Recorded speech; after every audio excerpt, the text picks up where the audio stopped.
tuh di situ macam messy dan horrifying banget gitu.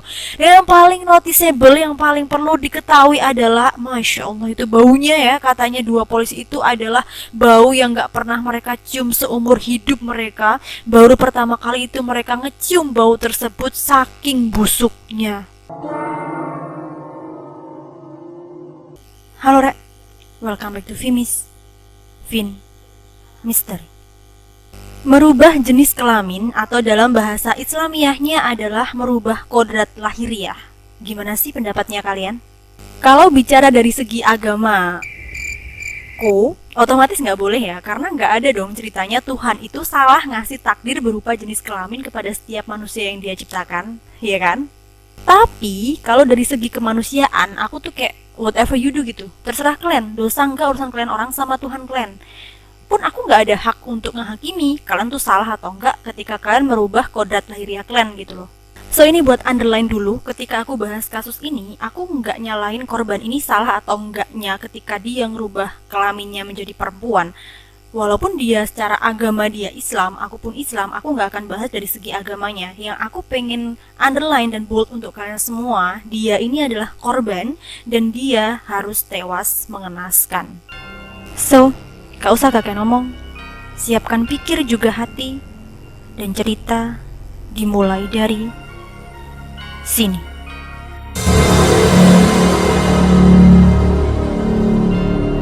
Mayang Prasetyo terlahir sebagai laki-laki biasa di Provinsi Lampung, Indonesia dengan nama lahir Febri Andriansyah.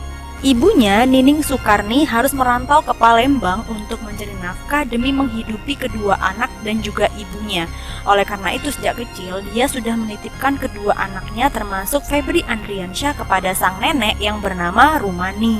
Sejak kecil, Febri Andriansyah ini sudah menunjukkan ciri-ciri yang melambai. Ibarat kata, teman-teman cowoknya tuh pada sibuk main mobil-mobilan, nah dia ini lebih suka main boneka. Jadi buat kalian orang kalau tahu anak cowok kecil suka main boneka, ibarat aja kalian. Sampai dia menginjak masa SMP, SMA, perilaku kemayunya si Febri ini makin muncul gitu. Bahkan berdasarkan kesaksian tetangga yang bernama Nani, di mana rumahnya itu ada di sebelah SMA Bina Mulia, tempat si Febri Andriansyah dulu menimba ilmu. Si Febri itu pada masa SMA pernah sampai bertengkar ya, berkelahi sama temen ceweknya demi memperebutkan seorang cowok. Pusing gak kalian? Menurut kesaksian Nining dari si ibu, sejak kecil Febri Andriansyah ini selain melambai atau lenjeh gitu ya, dia itu juga sudah supel, ramah, bahkan suka menggoda orang lain, suka bercanda gitu. Nah, selain melambai di lingkungan sekolah, Febri ini juga nggak sungkan buat melambai di lingkungan rumah. Jadi ceritanya di rumahnya dia, di desanya dia itu ada sebuah salon. Nah, ketika masa remaja itu kan, kawan-kawan dia yang cowok itu lagi sibuk main motor, main sepak bola, si Febri ini malah pergi ke salon buat nyalon sama teman-teman warianya dia. Nggak kebayang sih, aku sendiri yang sebagai cewek ya, jarang ke salon, bahkan ke salon itu kalau misalkan butuh make up. Nah sekarang ketika aku udah bisa make up sendiri, malah nggak pernah ke salon. Nah si Febri ini beda, dia itu malah keluar masuk setiap hari di salon. Selain untuk mempercantik diri like woman do, dia juga menghabiskan waktu sama teman-teman waria yang dia punya. Setelah lulus dari SMA, Febri ini merantau ke Bali. Nah, di Bali inilah dia bekerja, dia buka bisnis pet shop, kemudian jual beli anjing ras, kayak gitu kan. Kemudian Febri dulu yang suka bercanda, suka godain orang, suka jahil. Setelahnya dia bekerja, dia tuh menjadi sosok yang lebih mandiri gitu. Bahkan setiap bulan dia itu nggak pernah lupa, nggak pernah absen buat kirim uang untuk ibu, adik, dan neneknya yang ada di Lampung. Tapi tetap, walaupun dia itu nggak jahil lagi, nggak suka bercanda lagi, menjadi sosok yang mandiri, sifat lenjeh atau kemayunya dia itu masih ada. Jadi kayak mandiri tapi nggak maco kayak gitu. Lambat laun bisnisnya dia itu di Bali sukses ya kan. Kemudian dia memberanikan diri izin kepada ibunya untuk melakukan operasi plastik di Thailand.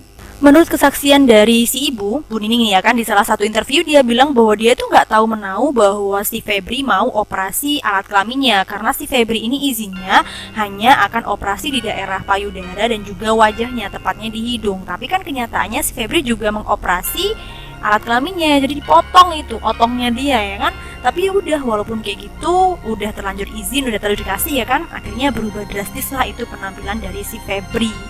Jadi yang dulu itu si Febri hanya sebatas lenjeh, kemayu melambai gitu kan. Sekarang setelahnya operasi si Febri itu udah lebih kayak feminim. Dia punya payudara, kemudian wajahnya juga berubah kayak wanita. Bahkan otongnya dia juga udah nggak ada, udah dipotong.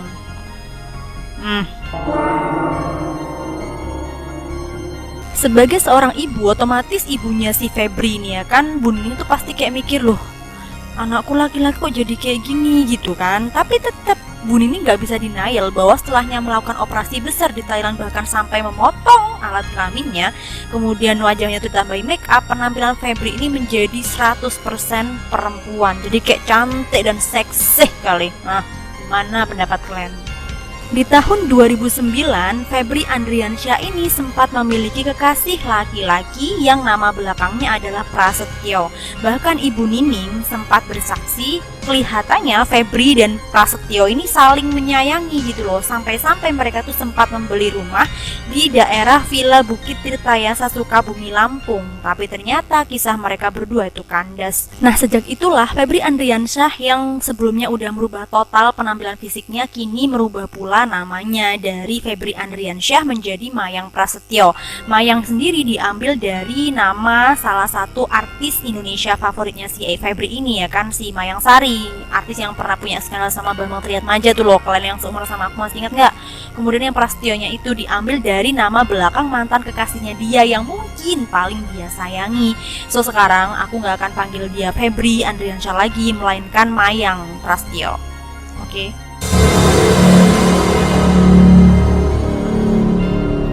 Tak lama setelah itu, Mayang mengurus visa agar dia bisa berangkat dan bekerja di Aussie. Nah, setelahnya dia tuh tiba di Australia, mulailah dia bekerja dengan menjanjikan dirinya sebagai PSK transgender di Pleasure Dome, Melbourne. Pleasure, bener gak sih? Gitulah pokoknya ya, Pleasure Dome. Aku juga kadang pusing nih lidahku suruh bicara bahasa Inggris. So ini tuh macam rumah bordil legal yang ada di Aussie, di mana setiap harinya tuh mereka menjajakan bisnis cemeweo, male premium, bahkan juga transgender untuk dunia-dunia begituan. Legal ya, tapi rumah bordilnya ini. Di tempat ini, Mayang Prasetyo mendapatkan label high class escort dengan tarif per jamnya $500.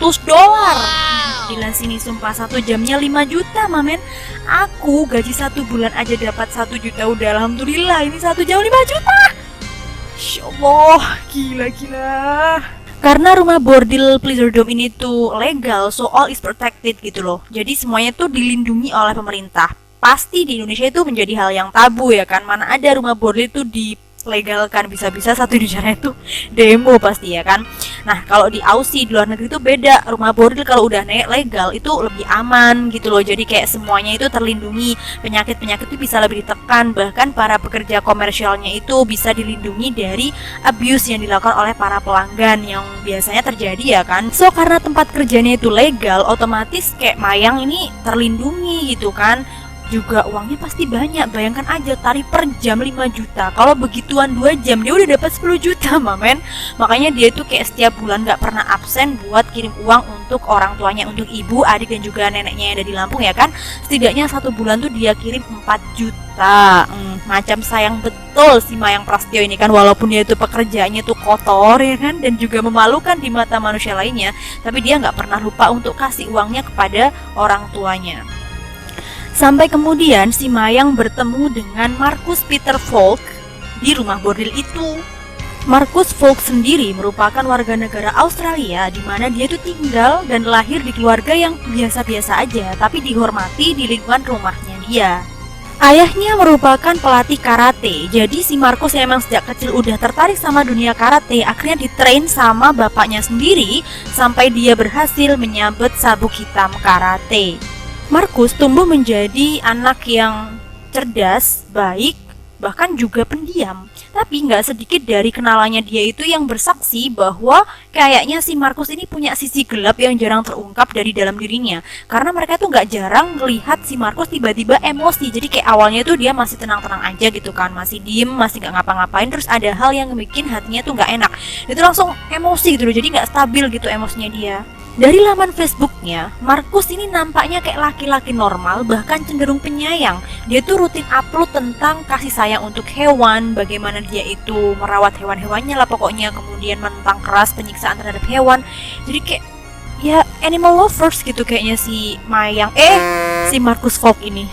Dia juga tak jarang upload tentang hak-hak untuk perempuan. Bahkan yang buat aku tercengang, si Markus ini sempat post pendapatnya dia terkait nasib orang-orang Gaza dan Palestina akibat tindakan Israel. Jadi macam kayak laki-laki normal, bahkan bisa aja menjadi idaman kan weh. Secara kan kelihatannya si Markus ini orang yang baik, laki-laki yang jago karate, penyayang hewan, punya rasa kemanusiaan yang tinggi. Jadi kayak pasti jadi idaman gitu kan kelihatannya, karena cerita belum selesai. Usai lulus dari sekolah seperti laki-laki normal biasanya, si Markus minta izin kepada keluarga agar dia bisa merantau ke Melbourne dengan harapan dia bisa mendapatkan pekerjaan di kota ini. Dah berangkat dia kan, tapi ternyata setelahnya dia tuh sampai di Melbourne, hidupnya tuh susah. Aku tuh nggak tahu detail kisahnya tuh kayak mana karena aku udah search di mana-mana tuh nggak nemu ceritanya cemana. Yang intinya si Markus ketika tiba di Melbourne beberapa bulan kemudian, bukannya dapat pekerjaan, dia itu malah punya hutang kartu kredit sebanyak $900. Dia nggak bilang keadaannya yang seperti itu kepada orang tuanya. Akhirnya terjerumuslah dia ke dunia seperti itu dan sering keluar masuklah dia ke Pleasure Dome di Melbourne itu sebagai seorang gigolo. So balik lagi ke momen pertemuan antara Mayang Markus, dimana aku yakin sebagian dari kalian orang pasti baca artikel atau lihat video dari channel yang lain tuh mengatakan bahwa Mayang Markus ketemunya di kapal pesiar ya kan. Tapi kalau dari artikel yang aku baca, yang aku riset berdasarkan keterangan dari pemilik rumah bordil Pleasure Dome tempat kerjanya si Mayang Markus itu ya kan, yang bernama Ivan Geneil, Mayang Markus itu ketemunya pertama kali di rumah bordil, bukan di kapal pesiar. Jadi kenapa bisa kabar beredar bahwa pertemuan Mayang Markus pertama kali itu di kapal pesiar? Ya karena emang Markus bilangnya kayak gitu sama keluarganya. Jadi dia tuh bilang ke keluarganya kalau dia itu bekerja sebagai seorang chef di sebuah kapal pesiar. Padahal dia pekerjaannya sebagai seorang gigolo di Pleasure Dome, Melbourne. Dah mereka berdua bertemu ya kan. Setelahnya bertemu itu, menurut kesaksian dari pemilik Pleasure Dome si Ivan Geneil tadi itu mengatakan bahwa si Markus lah yang membujuk Mayang untuk keluar dari Pleasure Dome dan membuka praktek sendiri. Jadi kayak macam private escort gitu loh, PSK panggilan, dengan harapan mungkin biar uangnya itu lebih banyak. Soalnya kan gak harus bagi hasil, mereka berdua diembat sendiri tuh uang hasil menjajakan dirinya mereka. Mereka berdua akhirnya ngebangun bisnis cemewew sana sini oke, artinya sama cewek mau, sama cowok mau, sama transgender mau, sama siapapun mau, pokoknya dia itu bisa ngebayar sesuai dengan patokan harga yang mereka berikan gitu loh. Jadi mereka berdua itu keliling dunia untuk cemewew dan mendapatkan uang yang banyak. Tahun 2013, Mayang Markus tinggal di Denmark. Nah, di sini sekali lagi Mayang telepon kepada ibunya untuk meminta izin agar dia bisa menikahi Markus.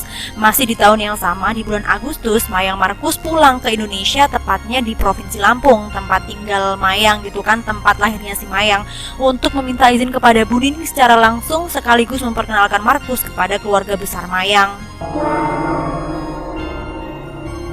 Nah, ketika mereka berdua ini tiba di Indonesia itu kan kebetulan pas Idul Adha nih ya kan. Terus berdasarkan reportase yang aku lihat, aku dengar, si Ibu Nining itu memberikan kesaksian bahwa ketika si Markus datang ke kampung halaman Mayang, Markus tuh kelihatan kayak pemuda yang normal-normal aja gitu, all is fine gitu loh. Dia tuh ramah, baik, sabar, bahkan kelihatan banget si Markus sayang betul sama si Mayang. Bahkan saat Idul Adha ketika Markus tuh berkunjung, si Markus sempat membuatkan sate untuk Ibu Nining, ibunya si Mayang gitu kan. Di situ Markus tuh juga sempat nanya gitu, kayak mana sih sate itu, gimana bumbunya, cara bikinnya kayak mana, makanan-makanan Indonesia yang disukai orang-orang tuh apa aja. Jadi kayak kelihatan betul si Markus ini antusias sama kehidupannya Mayang, sama keluarganya si Mayang gitu. Such everything is normal. Tapi masalahnya adalah Markus datang ke rumah Mayang. Cuma si Markus gak ngenalin Mayang ke keluarganya sendiri gitu loh. Jadi kayak keluarganya Markus tuh baru tahu si Markus punya hubungan sesama jenis sama si Mayang ya ketika berita mengerikan ini tuh mencuat ke media. Sedih gak kalian misal kalian jadi keluarganya si Markus? Setelah kunjungan ke Lampung itu, mereka berdua sempat singgah di Bali beberapa saat. Lalu mereka terbang kembali ke Australia dan kemudian tinggal di daerah Brisbane.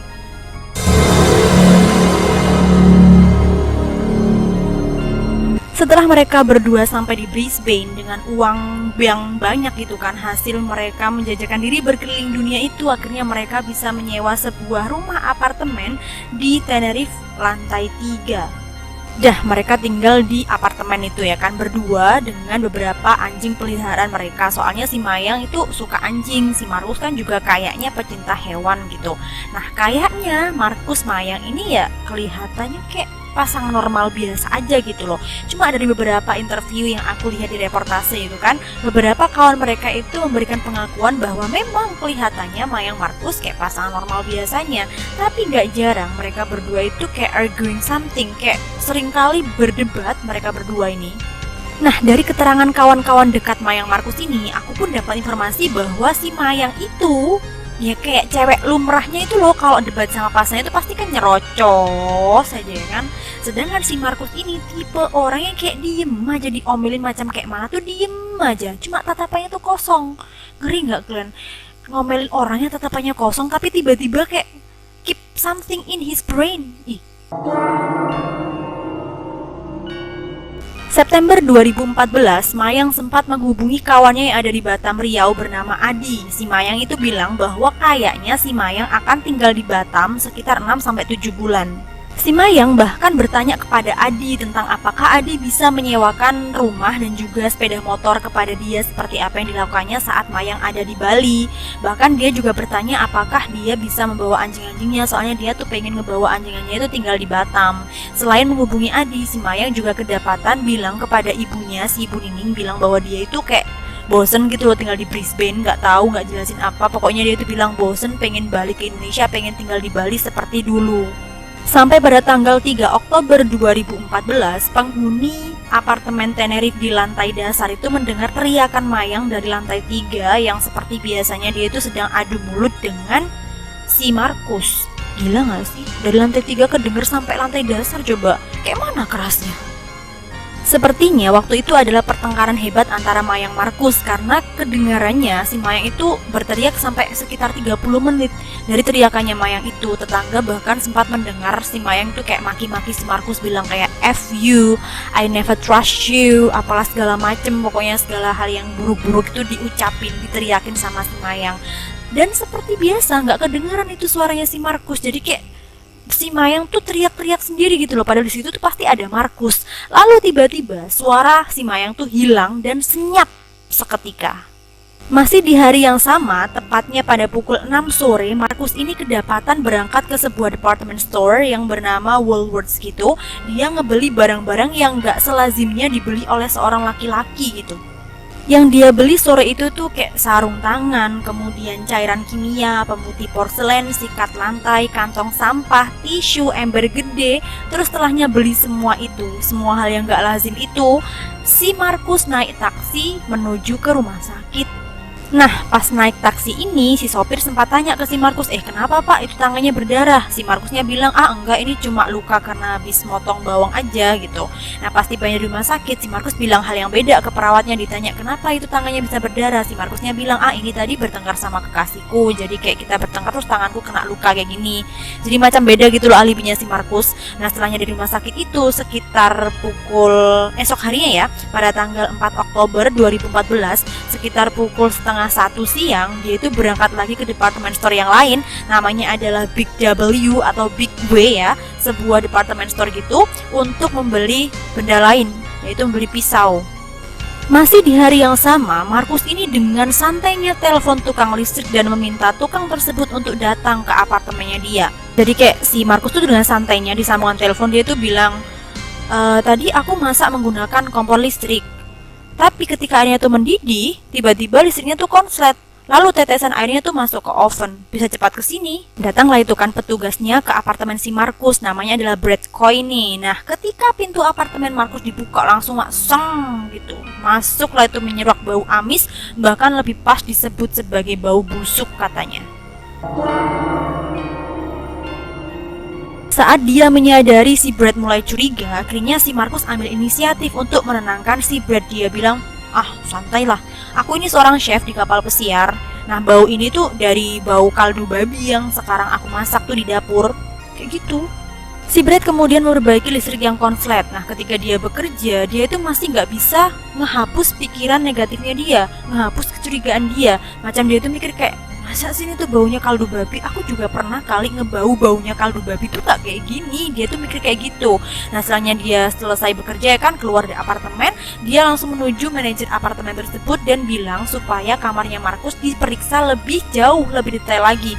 Karena dia ngebau atau ngecium suatu hal yang mencurigakan gitu loh. Bukan lagi amis tapi busuk. Sudahnya gitu, si manajer langsung mengiyakan. Dia pun minta bantuan kepada polisi untuk meriksa kamarnya si Markus. 2 polisi datang, pintu kamarnya diketuk dan keluarlah si Markus dari rumahnya itu.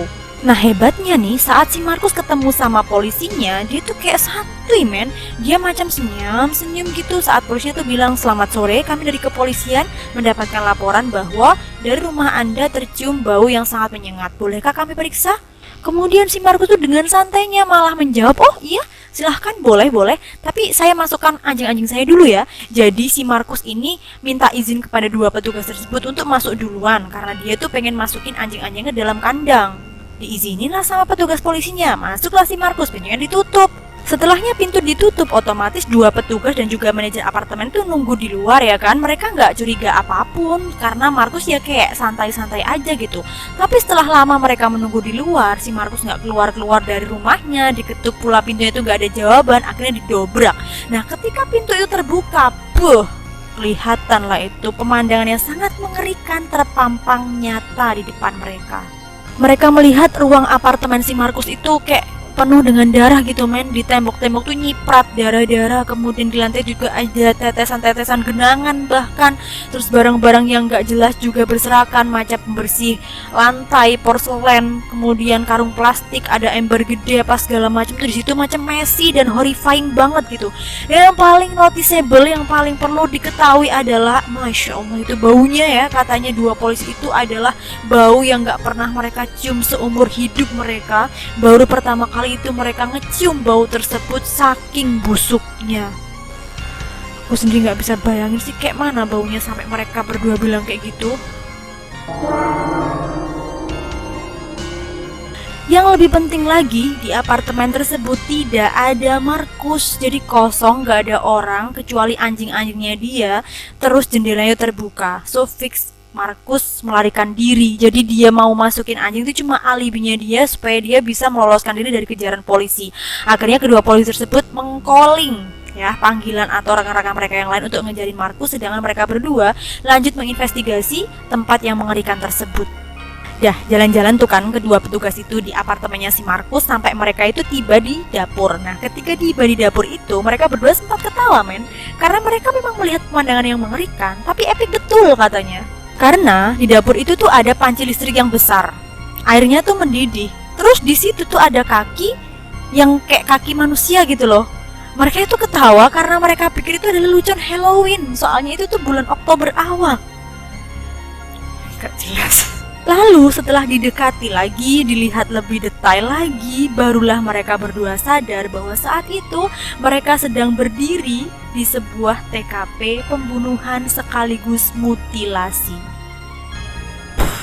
Lalu diperiksalah itu kan semua sudut rumahnya atau rumah apartemennya si Markus itu. Kemudian ditemukanlah beberapa bagian tubuh yang lainnya. Ada yang ditaruh di kulkas, ada yang taruh di mesin cuci, dan kakinya itu sedang direbus di sebuah panci listrik. Setelah diidentifikasi, mereka semua yakin bahwa potongan tubuh tersebut merupakan Mayang Prasetyo. Nah, udah kayak gini, otomatis kecurigaan hanya mengarah kepada Markus dong. Soalnya selama ini yang menghabiskan waktu dengan Mayang ya cuma si Markus. Tapi ternyata para petugas yang mengejar Markus itu ya kan menemukan tubuhnya Markus di dalam sebuah tong sampah yang gede itu ya kan, warnanya oranye dengan keadaan lehernya sudah tersayat. Dan walaupun udah diberikan pertolongan pertama, nyawanya Markus tetap tidak tertolong. Jadi dia tewas, bunuh diri. Sebener banget di awal itu kan Markus bilang izin ke polisi untuk masuk ke apartemen buat masukin anjing-anjingnya. Padahal itu ada alibi supaya dia itu bisa kabur lewat jendela. Nah setelahnya kabur lewat jendela dia tuh bawa pisau ya kan. Kemudian dia masuk ke dalam tong sampah dan di dalam tong sampah itu dia menyayat lehernya sendiri supaya dia itu nggak kena hukuman kali ya kan. By all means, Markus ini adalah tersangka utama dari kasus pembunuhan keji terhadap Mayang Prasetyo. Bahkan tidak hanya membunuh dan memutilasi, si Markus ini berniat untuk menghilangkan jejak kriminalnya dengan cara melenyapkan tubuhnya Mayang, digodok coba. So seperti yang aku bilang tadi, dia kan beli cairan kimia gitu kan, kayak porselen apa segala macam, itu dicampur jadi satu saat ngerebus kakinya si Mayang. Nah cairan-cairan kimia itu bisa melarutkan sebuah daging tulang itu menjadi cairan. Nah kalau udah jadi cairan kan tinggal ngebuang aja. Makanya kayak bener banget sih Markus ini ada niatan untuk menghilangkan jejak kriminalnya dia supaya nggak ada yang tahu bahwa Mayang itu dibunuh olehnya. Tapi ya sebelum itu terjadi, dia udah ketahuan sama polisi. Meski udah kelihatan betul siapa tersangka utamanya, tapi tetap kasus ini tuh langsung case closed gitu kan, langsung ditutup karena ya tersangka utamanya udah bunuh diri, udah tewas, gimana mau dihukum ya kan? So, ini tuh adalah akhir kisah dari pasangan sesama jenis yang buatku bener-bener gak habis pikir. Keluarga Mayang tak bisa melakukan apa-apa. Si ibu Nining itu kan bilang bahwa dia nggak membenci si Markus, dia memaafkan si Markus karena dia menyayangi Markus seperti dia menyayangi Mayang. Tubuh Mayang yang sudah dikumpulkan, kemudian dibersihkan, dirapikan, dipulangkan ke Indonesia dan kemudian dimakamkan secara Islami dan secara laki-laki oleh keluarganya di Provinsi Lampung. Begitupun dengan Markus, dia dibawa pulang oleh keluarganya di Australia dan dimakamkan di pemakaman keluarga. Walaupun memang terpukul, terkejut ya, bahkan shock gitu kan pasti mereka. Cuma ya sama seperti Ibu Nining, keluarganya Markus ini gak bisa apa-apa karena dua-duanya udah meninggal.